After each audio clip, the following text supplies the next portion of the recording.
Kalau kayak Bojonegoro ada sekian triliun nggak dipakai, 3 triliun lebih nggak dipakai di akhir tahun, Anda mau ngapain? Kalau Pemda tujuannya bukan untuk nabung sepertinya sih, untuk meningkatkan pertumbuhan ekonomi. Sebenarnya saya pengen nanya dari tadi, tapi nggak tahu nih, boleh nanya nggak? Tanya, sebelum saya ngomong, saya tanya dulu ya Pak ya. Itu kalau anggaran daerah, boleh defisit apa surplus apa enggak? Atau harus balance setiap tahun? Umumnya kita targetnya Pak, mereka harus surplus Pak, targetnya. Supaya ada cadangan. Dan kemudian kalau seandainya mereka defisit, maka nggak harus ngambil dari silpa atau ngutang Pak. Dan ada beberapa daerah yang ngutang, termasuk ngutang ke Kementerian Keuangan melalui PT SMI, Sarana Multi Infrastruktur. Saya kira Dirjen Perimbangan pahamnya. Target semuanya kita harapkan surplus supaya pendapatannya lebih banyak daripada belanja. Demikian Pak. Pak Askolani, kalau surplus uangnya boleh kita ambil nggak?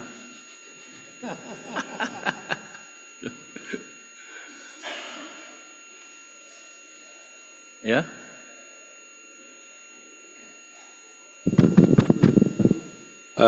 Sebenarnya lebih diarahkan mereka untuk mempush belanjanya Pak Menteri.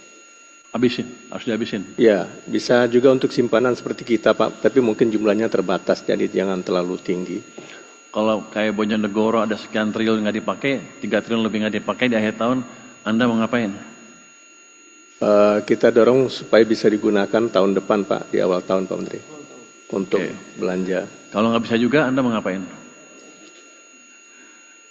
Jadi Pak Menku, jadi saya tanya gitu Pak, supaya Bojonegoro, kan di sana banyak ada Exxon ya, kalau Exxon Mobil kan, ya makmurkanlah penduduk di situ biar itu ini. Kalau Pemda tujuannya bukan untuk nabung sepertinya sih, untuk meningkatkan pertumbuhan ekonomi.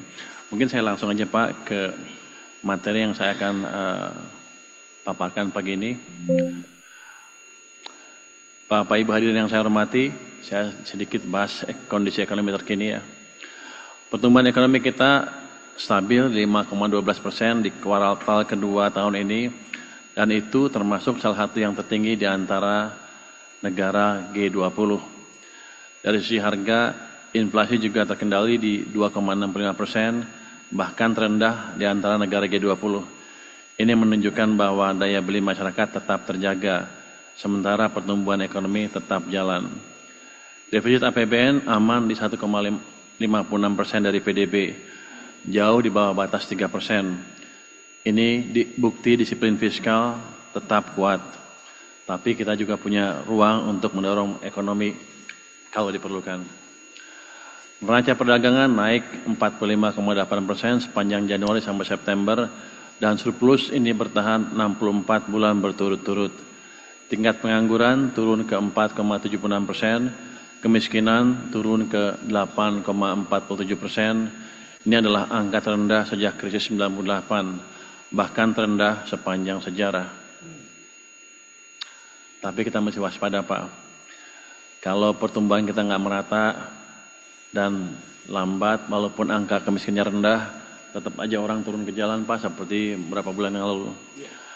Di pasar keuangan, IHSG sempat menembus rekor 8.257 dan yield SBN 10 tahun turun ke 5,91%. Ini adalah terendah sejak 2021. Jadi untuk pemerintah ini menguntungkan karena sekarang bunganya rendah kalau kita terbitkan obligasi atau surat utang baru. Semua ini menunjukkan satu hal, ekonomi Indonesia sehat, stabil, dan dipercaya pasar. Sekarang tinggal bagaimana kita menjaga momentumnya sambil memastikan pertumbuhan ini terasa sampai ke bawah. Untuk sampai ke bawah, peran Pemda, daerah tingkat 1 dan daerah tingkat 2 itu lebih kuat dibanding peran pemerintah pusat. Jadi kalau ada uang dibelanjakan saja sesuai dengan desain APBN-nya. Kalau kita lihat, perekonomian daerah masih tumbuh positif, tapi masing-masing wilayah punya tantangan dan karakter tersendiri.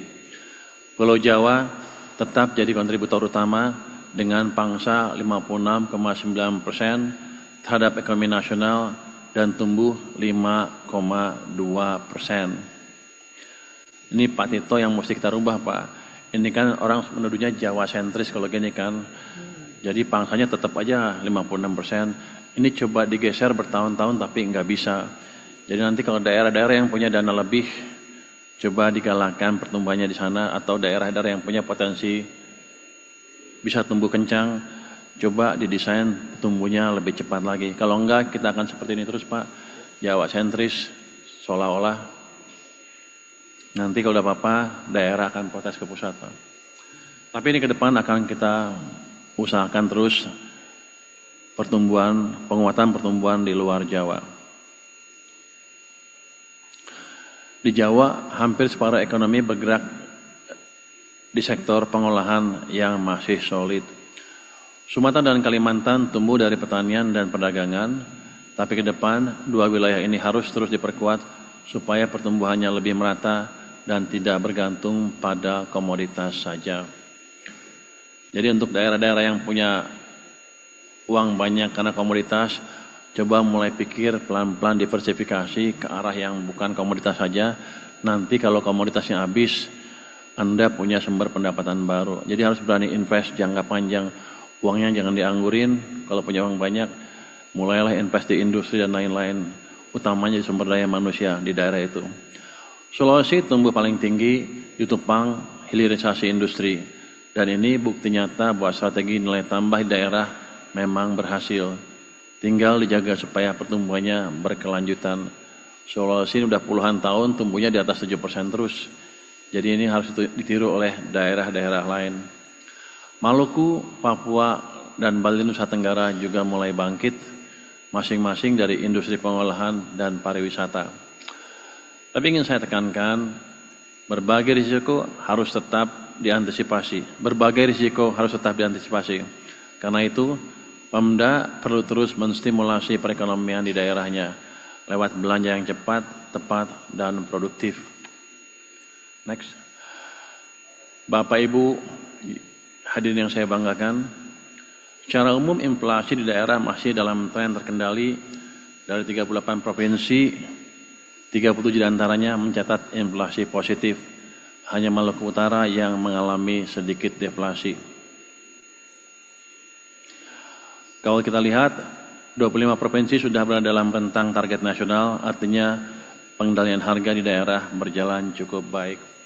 Saya ingin cerita sedikit kenapa inflasi itu penting.